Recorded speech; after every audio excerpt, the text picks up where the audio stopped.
Hello friends, welcome to my channel new mom on duty. So friends, I hope आप सब अच्छे होंगे। और आपको पता ही है ये सेगमेंट है मॉमी टॉक्स का। तो इसमें हम बात करते हैं मॉमीज और पेरेंटिंग के बारे में। जिस बारे में हम आज बात करने वाले हैं वो ये है कि पोस्ट प्रेगनेंसी फर्स्ट 40 डेज हमें मॉमी का किस तरह से ख्याल रखना है और किन 5 चीज़ों का ख्याल रखना है मॉमी के लिए, जो कि बहुत ही ज़रूरी है। सो फ्रेंड, डिलीवरी का जो टाइम होता है बहुत ही हेक्टिक होता है, बहुत ही डिफिकल्ट होता है और बहुत ज़्यादा painful, blood loss, body changes का टाइम होता है। तो इसमें बहुत ज़रूरी होता है कि मॉमीज़ का बहुत ज़्यादा ख्याल रखा जाए और मॉमीज़ की केयर की जाए, उनको सपोर्ट दिया जाए। और आपको पता ही है, हमारे बड़े कह के गए हैं कि ये टाइम की जो केयर और सपोर्ट होता है यही पूरी जिंदगी काम आता है। अगर ये टाइम पे सही से सेवा की जाए तो हेल्थ से रिलेटेड प्रॉब्लम फ्यूचर में बहुत कम आते हैं। So friends, being a new mom, जो मेरे एक्सपीरियंसेस रहे हैं वो मैं आपके साथ शेयर करूंगी। आई होप आपको ये काम आए। और सो फ्रेंड्स, जो पहली चीज़ है वो ये, आफ्टर डिलीवरी आप जब भी पानी पीना शुरू करें तो आप गुनगुना अजवाइन वाला पानी पिए। और सो फ्रेंड, जो मेरे साथ हुआ था वो मैं बताती हूँ। मेरी नॉर्मल डिलीवरी थी और इसमें भी मुझे डॉक्टर ने ये सजेस्ट किया था कि आप एक दिन बाद पानी पीजिए, यानी 24 घंटे बाद पानी पीना था। तो मैंने जब पहला पानी पीना शुरू किया था तब से लेके 40 डेज तक जब भी मैंने पानी पिया तो अजवाइन का गुनगुना पानी होता था।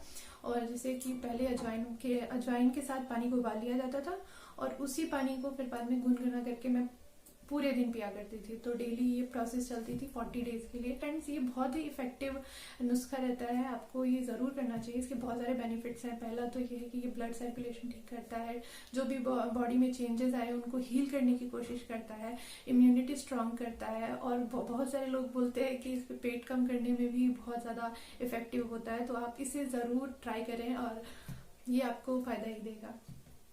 सो फ्रेंड्स, दूसरी जो चीज़ है जो ध्यान देने वाली है वो ये है कि आपको मालिश करानी है। मेरे साथ में क्या हुआ था कि आफ्टर डिलीवरी मेरे पैर में बहुत ज़्यादा फटन शुरू हो गई थी, बहुत ज़्यादा दर्द होता था।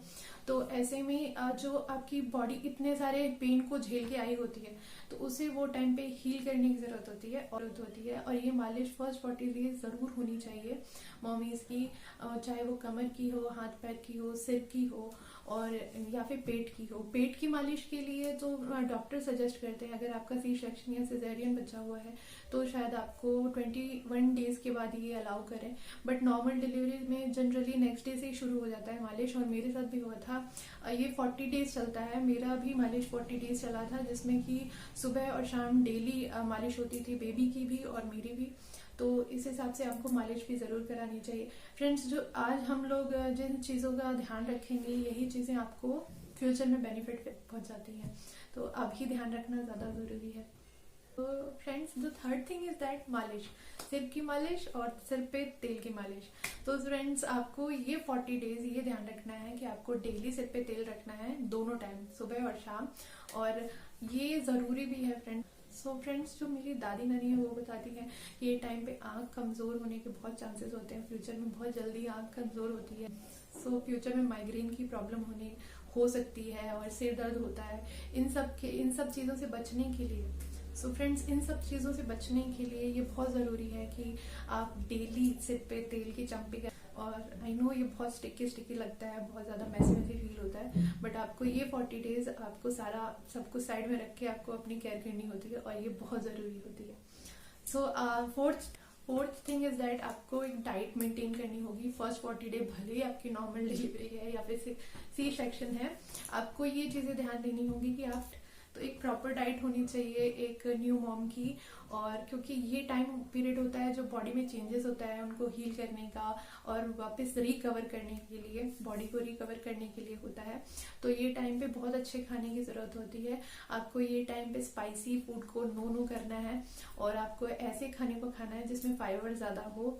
और आपको एक प्रॉपर डाइट लेनी है। अगर आपकी नॉर्मल डिलीवरी हुई है तो आपको सोंठ के लड्डू वगैरह तो अलाउ कर दिए जाएंगे, बट आपकी अगर सी सेक्शन हुई है तो आपको शायद 21 डेज के लिए ये सब चीज़ें मना रहेंगी। स्पाइसी चीज़ें तो वैसे भी मना है, दोनों ही चीज़ों में, नॉर्मल में और सिजेरियन में, दोनों में ही स्पाइसी चीज़ों को नो।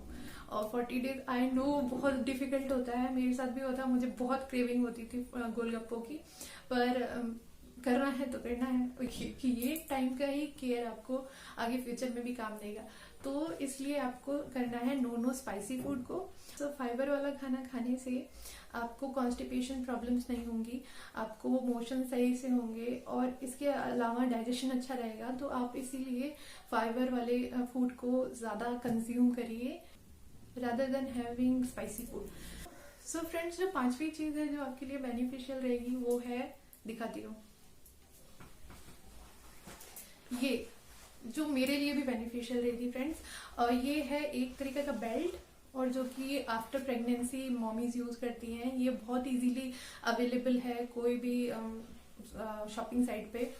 सो फ्रेंड्स, ये है बेल्ट, और मैं हाईली रिकमेंड करूंगी आपको, भले ही आपकी नॉर्मल डिलीवरी है, भले ही आपकी सिजेरियन डिलीवरी है, ये बेल्ट आपको जरूर यूज करना चाहिए। और मैं अपने एक्सपीरियंस से आपको बता रही हूँ, कमर दर्द की जो प्रॉब्लम्स होती हैं या फिर बेली फैट का, जो डिलीवरी के बाद में बेली फैट क्रिएट होता है, उसको ठीक करने के लिए और बॉडी को शेप में रखने के लिए बहुत सारे फायदे हैं, और इसे आप ले सकते हो। और तो आप जब भी इस बेल्ट को लें तो आप ये ध्यान रखें कि आपका जो साइज है उससे एक कम लेना चाहिए आपको इसको, क्योंकि तो इसका काम वही है सपोर्ट करना और शेप देना। तो आई थिंक आप एक साइज कम लोगे तभी आपके लिए ये बेनिफिशियल रहेगा। सो फ्रेंड्स, आई होप आज जो मैंने चीजें बताई हैं वो आप लोगों के लिए हेल्पफुल रहेंगी और न्यू मॉमीज को इससे कुछ फायदा हो पाएगा। और मुझे तो बहुत हुआ था, इसलिए मैं आप लोगों को सजेस्ट करूंगी ये चीजें आप जरूर करें और इससे आपको भी फायदा होगा। और आई होप आपको आज की इन्फॉर्मेशन अच्छी लगी हो, और अगर आपको अच्छी लगी हो तो do like, share and comment. मिलते हैं अगले वीडियो में।